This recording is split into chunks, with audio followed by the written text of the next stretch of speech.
What's the new system that's come out recently? The 3DS. Yes, everyone. There's a gazillion unboxing videos, millions of units have sold. It's doing very well. What are my thoughts and feelings on it? Well, first to start off, yes, I did get the black 3DS. I picked up Steel Diver and Street Fighter 4. And that's all I picked up. And I'll be honest with you, I played the hell out of Street Fighter 4. I'm not too much into fighters these days anymore. I liked the control scheme. I liked how the 3D effect looked. Steel Diver, I believe it would be a sleeper hit. It was only the only other game out of the launch titles that actually interested me. And I gotta say, Periscope mode is amazing. I love it for it's got its quirks. A lot of people are gonna say it's a demo title, blah blah blah blah blah, but I enjoy it. Now, with that being said, the 3DS, no, it does not hurt my eyes. I love the technology that it presents. I love augmented reality. Um, my only problem, my gripe with the system right now is that I actually have not played it in almost 2 weeks, and the reason being is the software lineup. There's nothing else out there right now interests me. I know, in a few months, Ocarina of Time, Kid Icarus, have you whatnot, they're gonna come out. My interest will go back to the system. But I'm the type of person, yes, I'll buy a system day one. But if you don't have the software lineup to back up your system of games that I enjoy, as with anyone else in their particular opinions, it's my interest is gonna wane. It's gonna go back, but a lot of people are really diehard about the 3DS, and I'm just not one of those people right now. I will be in the future because I know there's a lot of great games coming out for it. Now, continuing on with the handhelds, everyone knows I did an unboxing video of these next two videos for the PSP. It's The Legend of Heroes Trails in the Sky. What is this game? It's basically a JRPG that's made by Falcom, who is well known for the Ys series. It's a very text-heavy JRPG. It's a very, very long game. So if that's not your cup of coffee or whatnot, you're probably going to pass on it. But it's very enjoyable. I love the graphics. I love the music. I love the gameplay. About 4 hours in, and I haven't even cracked the shell of this game yet. Many of you who've already been playing this will understand. This is a great, great game, though. If that's your type of genre that you're into, I highly suggest everyone give this a shot if you're into RPGs. Next up, also did an unboxing video of this, is Ys 1 and 2 Chronicles, which is the remake of Ys 1 and 2 Chronicles that was done on the PC a few years ago. And these were also ported to the DS that Atlas published a few years back, but the PSP versions are far, far better. And the premium edition comes with a cool soundtrack, so why not, right? And continuing on, Axis Games released recently, I believe this was only available, it might be different now, it was only available on Amazon.com and GameStop Online, and if you pre-ordered, it's called game called Jacondia. And if you did pre-order it, you got a little system cleaner with a strap. What is this game about? In a nutshell, the whole game is timed. You have to beat the levels within an appropriate time. You have to beat certain enemies within. Everything's just time based. Like, it could be you can have 45 seconds or you have 10 seconds, and you have to figure out your strategies for each level. The graphics, it's all platformer slash RPG almost, but it's all side-scrolling platformer, and the graphics are very quirky. It's a very, very unique niche game. This game will not be for everyone. So I highly suggest that you check out some YouTube videos on it, see if it's up your alley, but I'll be honest with you, it's very unique, so it's only going to appeal to people with particular tastes. Next up would be Prinny 2. Now, Prinny 1 was by far one of the most interesting platformers I played in years, and I love the first incarnation of it. Any fan of the Sagai series will understand and know I've probably played Prinny. Prinny 2 follows up with more of the same of Prinny 1. Hard as hell platformer, very, very Japanese storyline to this. It's a little out there. Yeah, if anybody knows about this storyline, it's got a little perversion there to it, but it's comical in a Japanese sort of way. But all in all, through and through, it's a good platformer. And continuing on with my XC love, this is like the 4th or 5th title in here. I picked up Wild Arms XF. Not too much into like the strategy games, and I haven't played a Wild Arms game since I think number 4 was the last one I played. It's been years since I played it. I just popped this and played it for a little bit. I haven't really got a full feel for it, so I can't really give you full-blown impressions on it, but I like what I see so far. Sorry I missed out on it back in the day, though, but, you know, better late than never, right? And also on the strategy front, my local FYE games, I was able to get Brigadine, Atlas PS1 sim strategy game. Gotta say, a lot of people love this game. Once again, when it comes to strategy games, it's hit or miss with me. I'm still on the fence about this. The game is not complete, though. There's a map that was supposed to come with this that did not come with it, but I got it for, I think it was like $14 or $15 at FYE Games, so you can't really beat that price. Most of you who network with me here on YouTube and abroad know that I'm a big shooter shmup bullet hell fan. And I've been a big fan of Cave lately. You know, I enjoy all their games and whatnot, but I've been really, you know, I gotta say within the last year, I've gotten really die-hard towards their releases, especially their console ports. With that being said, I will be doing a specific video coming soon on Cave products, and I'll explain that later. I'm not going to include those types of products in this pickup video. It's going to be a separate video on its own, so look forward to that. But in the meantime, I will show off 2 recent Cave pickups. Now, if anybody doesn't know, Cave is actually a Japanese bullet hell company that specializes in bullet hell games. They have, you know, right now they're very apparent on the Xbox 360 and Apple iOS platforms. So to start off, just the 2 titles I picked up for the PS2.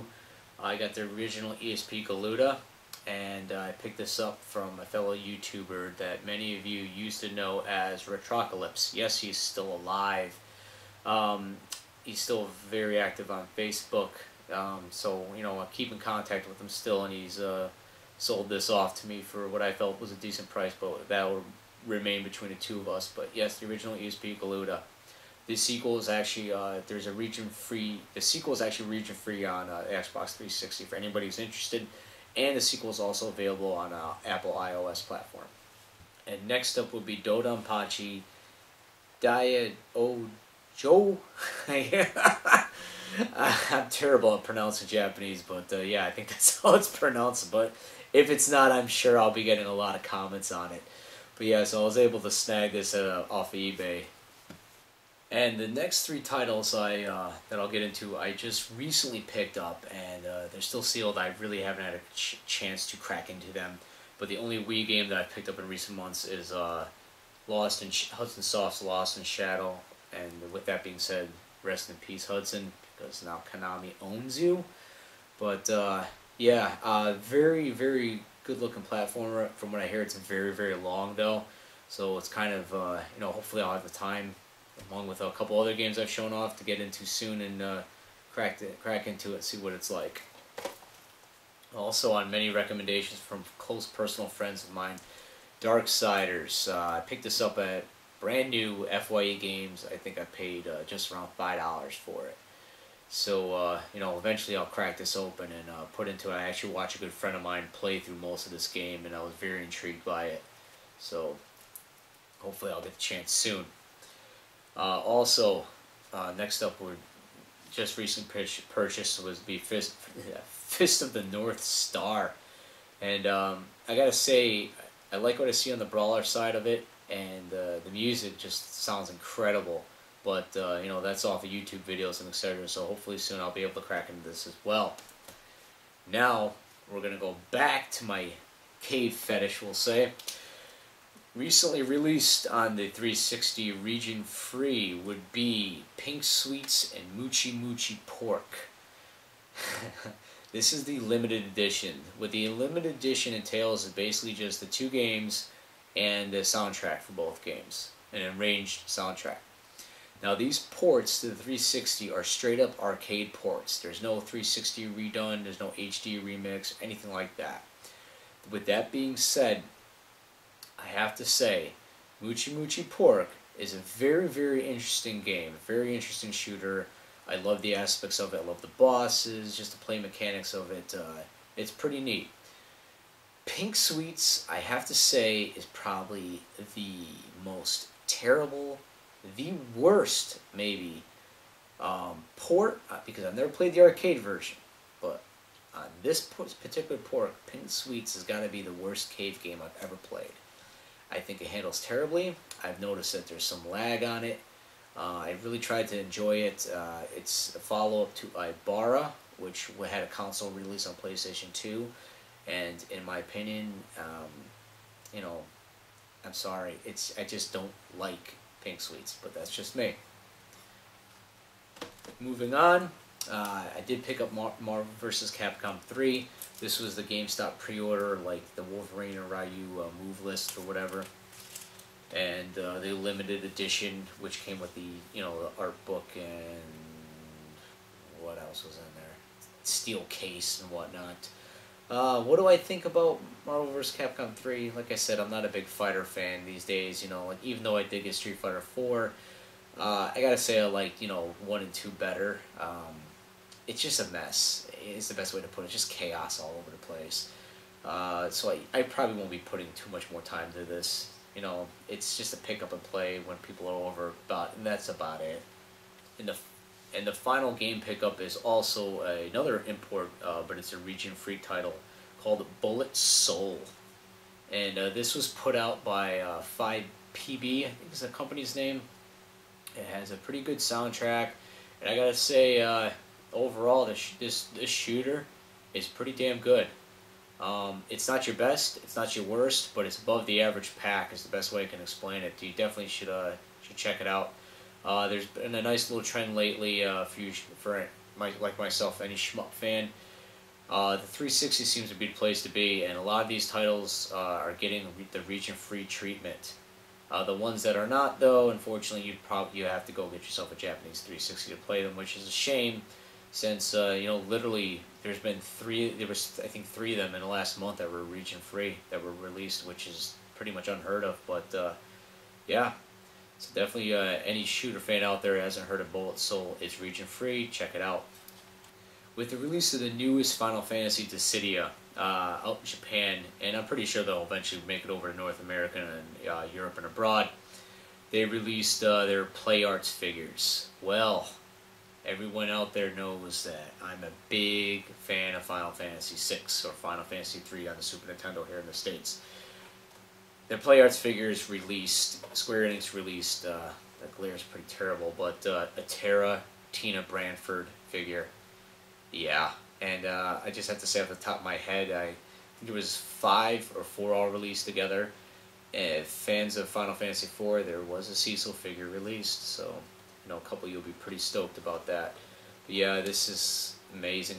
Terra is actually my favorite Final Fantasy character in any Final Fantasy game, and I have a lot of nostalgic memories of the story of Final Fantasy VI. And as usual, you guys know that have been following me for a long time now. Know that I'm a little obsessed with a company called Working Designs. So yes, there were some Working Designs pickups. Not much, but basically part of their swag that they sold on their sites and whatnot back in the day, or through their store with their mail-in order forms, along with their pins and watches and etc., were mouse pads. And you guys also know that I'm a huge Lunar fan. I'm proud to say I finally got my hands on my first batch of Lunar mouse pads. Unfortunately, 3 of them were for Lunar 2. I like the Silver Star much better than Eternal Blue. But here they are. This is one of them for Eternal Blue. This is the only one for the Silver Star. I wish I could find more, but what are you going to do? You just got to wait till they pop up. Another one for Lunar 2.